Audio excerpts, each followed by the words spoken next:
In today's video, I want to talk to you about a couple different beneficiary designations and also why you want to think twice before you just check that box and submit the paperwork next time you're opening an account. Two of the big beneficiary designations I want to talk to you about today are per capita and per Stirpes.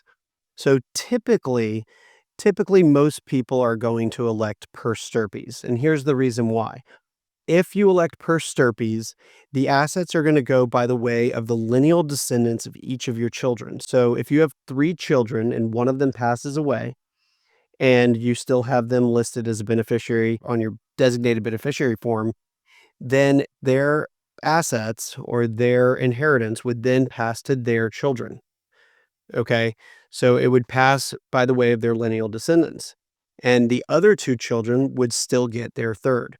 Now, if you elected per capita on the same form, then the remaining children would then get the inheritance split 50-50, and the children of your deceased child would get nothing.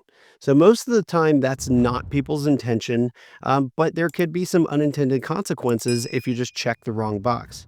Now, some other things to take into consideration when you're electing beneficiaries on your IRA or even a transfer on death, individual or joint account is that if you have children under the age of 18, you don't want to leave the money outright to the child. If you name a child who's under the age of 18 as a beneficiary for your IRA, it's possible that it gets held up for a long time throughout the probate process, and it can take a long time and a lot of extra effort in order for them to get their assets. Now, some attorneys might recommend that you use certain special language saying that it could go into a minor account under the custodian of or custodial care of whoever was also named as the custodian or guardian on your will.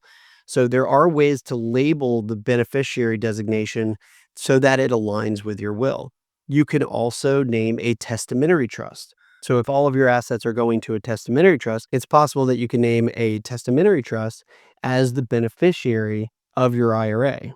Now, another thing to take into consideration when you're filling out beneficiary designations is that if you're in a second marriage and you want all of the money to go to children from a previous marriage, some custodians might require that your current spouse sign something, essentially relinquishing their right to those assets and relinquishing their right to be the primary beneficiary. I hope this video was helpful. If you enjoyed it, please give it a thumbs up below and subscribe and be on the lookout for more videos from this channel.